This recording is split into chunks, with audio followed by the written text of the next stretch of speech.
Le Bayern s'est imposé 4 buts à 3 face à Manchester United. On va débriefer ce match dans cette vidéo. Salut à tous les gars, c'est Azial. Aujourd'hui, on se retrouve pour une nouvelle vidéo, un nouveau débrief. Et oui, vous le voyez sur la chaîne, ça charbonne. Je rattrape les matchs petit à petit. Il y a pas mal de matchs qui ont quand même été très intéressants. Quand j'ai vu celui-là, un petit peu la grosse affiche de cette première journée de Ligue des Champions, je me suis dit que j'étais obligé de débriefer ce match. 4-3, est-ce que ça représente vraiment bien la physionomie du match?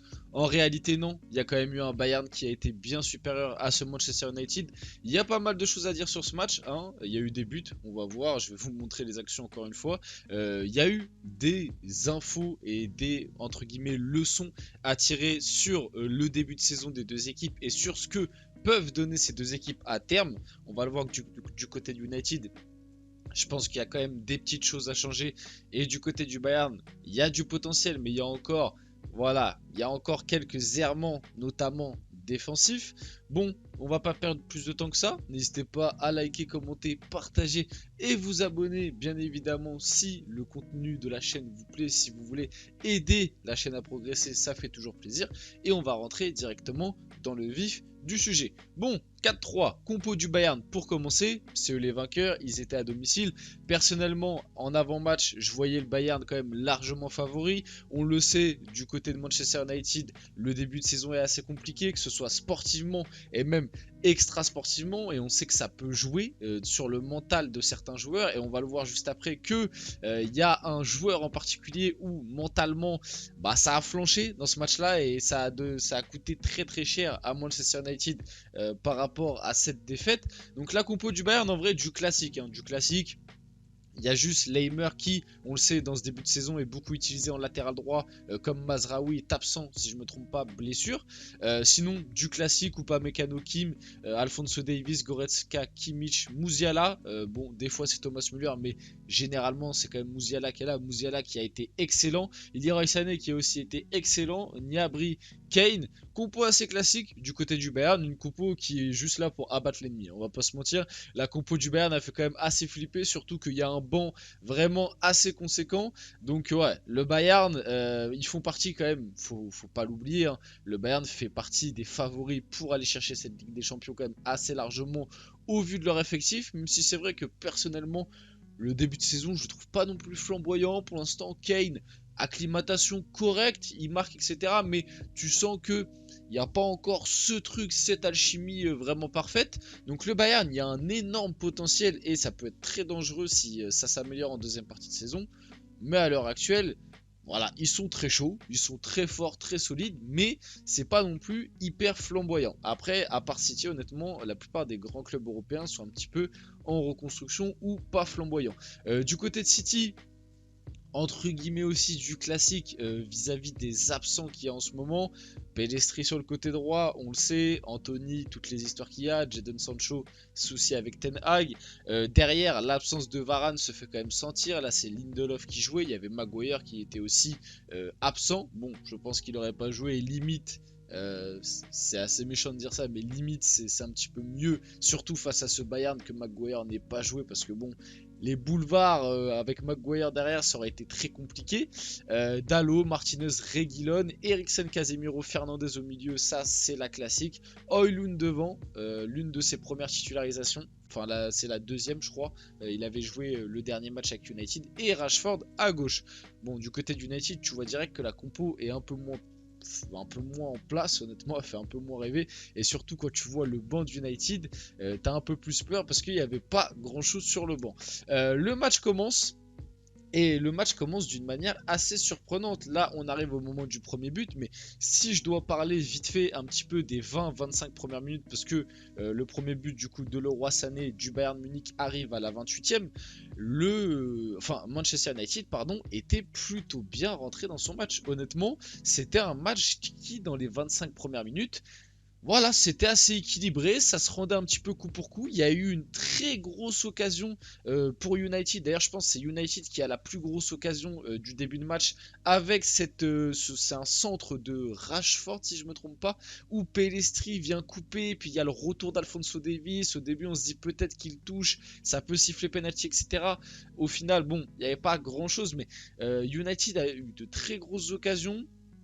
On a vu un Højlund assez disponible, un Rashford un petit peu remuant en début de match, ça s'est un petit peu calmé par la suite quand même. Mais United était plutôt bien dans son match honnêtement. Même si tu sentais le Bayern un petit peu au-dessus, t'avais un United qui avait un petit peu de répondant. Et là, t'arrives à la 28e minute de jeu. Donc, occasion là, côté droit avec Leroy Sané, qui a vraiment fait un excellent match, mais on en reparlera un petit peu après. Qui va s'appuyer juste ici en passant sur Harry Kane. Harry Kane qui va lui remettre un petit peu en pivot. Et vous savez, ce but me rappelle un peu quoi? Ce but me rappelle un petit peu le but de Messi avec le PSG face à Manchester City la première saison. Je crois d'ailleurs que c'est le premier but de Messi sous le maillot du PSG.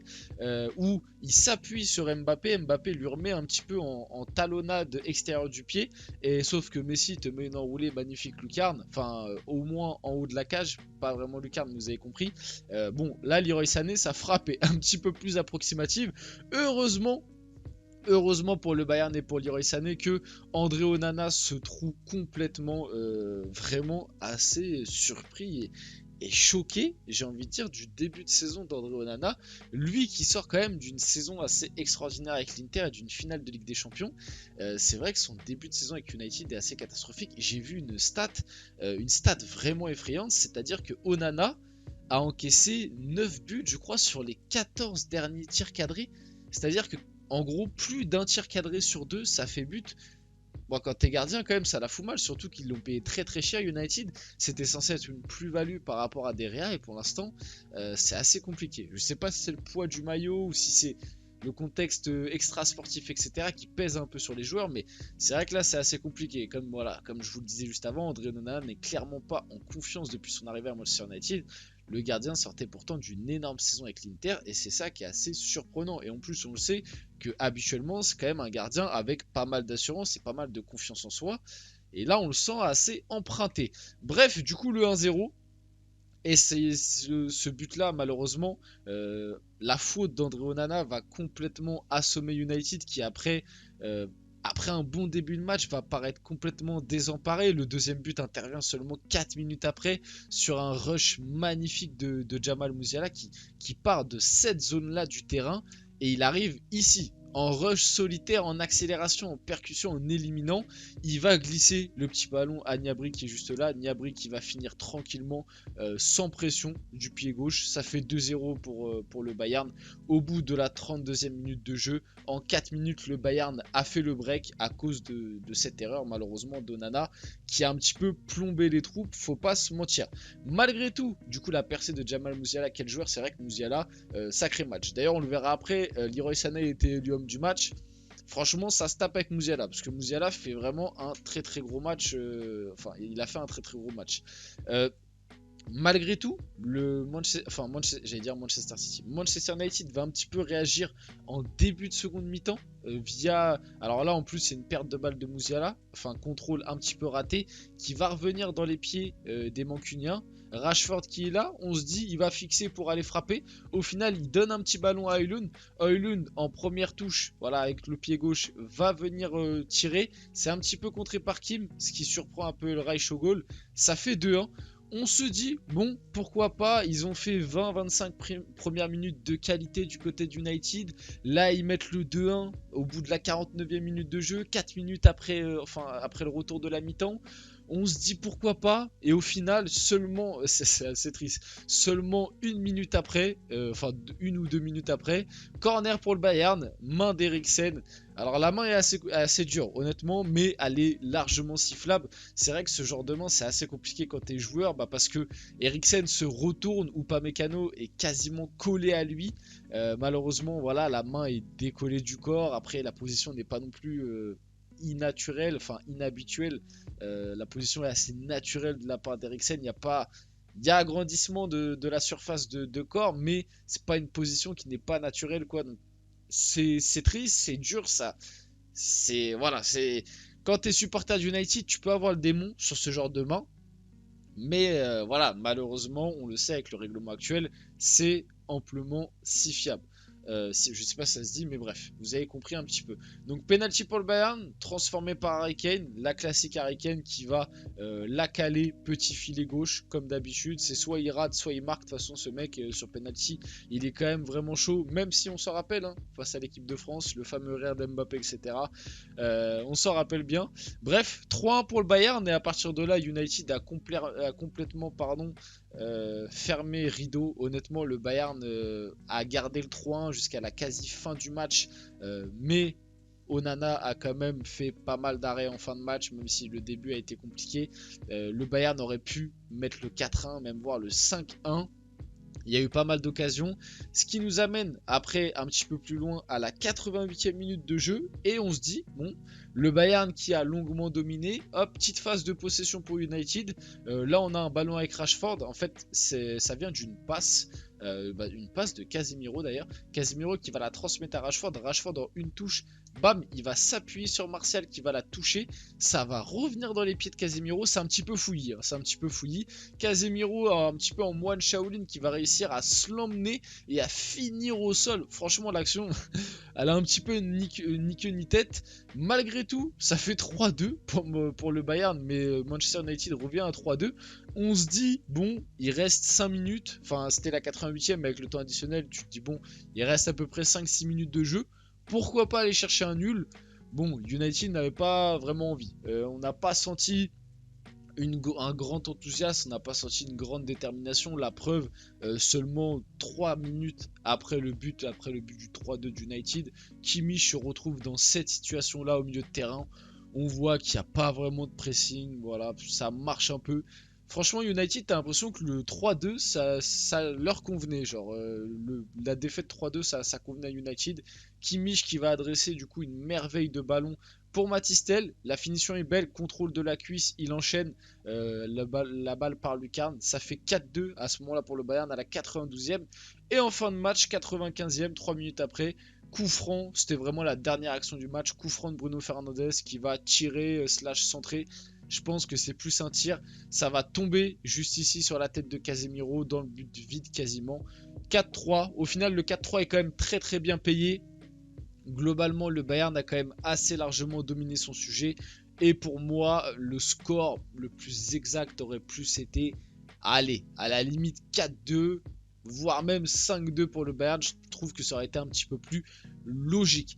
Bref, Leroy Sané a été l'homme du match de ce Bayern Manchester United. Comme je vous l'ai dit, moi, j'aurais hésité avec Musiala, parce que franchement, Musiala fait aussi un très gros match. J'ai aussi beaucoup aimé le match du milieu de terrain. Globalement, Goretzka, Kimmich, ça a été assez solide.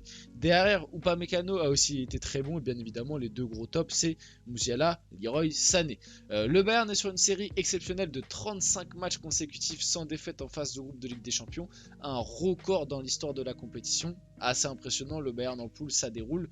André Onana en fin de match, bon, au moins il est un petit peu lucide, c'est ma faute.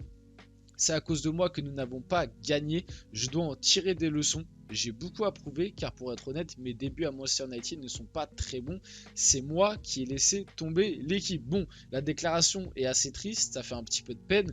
Mais en même temps, il y a un petit peu de lucidité. Faut pas se mentir que dans ce match-là, United était plutôt bien en début de match, peut-être qu'ils allaient sûrement perdre, parce que bon, le Bayern restait quand même un petit peu au-dessus je trouve, mais cette erreur, vraiment ça a plongé United complètement pour le reste de la rencontre. Matistel lui par contre, en fin de match, pour son premier but en Ligue des Champions, il y a un plein d'émotions. J'attendais ce but depuis un moment car j'avais déjà fait des matchs en LDC l'an dernier. Je continue à tranquillement m'installer, de montrer que je suis là. L'équipe de France, oui c'est dans un coin de ma tête, mais il faut rester patient. Aujourd'hui je dois encore grandir au Bayern et si ça vient, je me tiendrai prêt. Belle déclaration de la part de Matistel qui a d'ailleurs fait une très belle entrée du côté du Bayern. Vite fait aussi, parler un petit peu des prestations du côté d'United. Alors prestation, tu peux mettre Casemiro quand même parce qu'il a mis doublé. Moi j'ai bien aimé le match de Højlund, je pense qu'il va beaucoup apporter à cette équipe de United.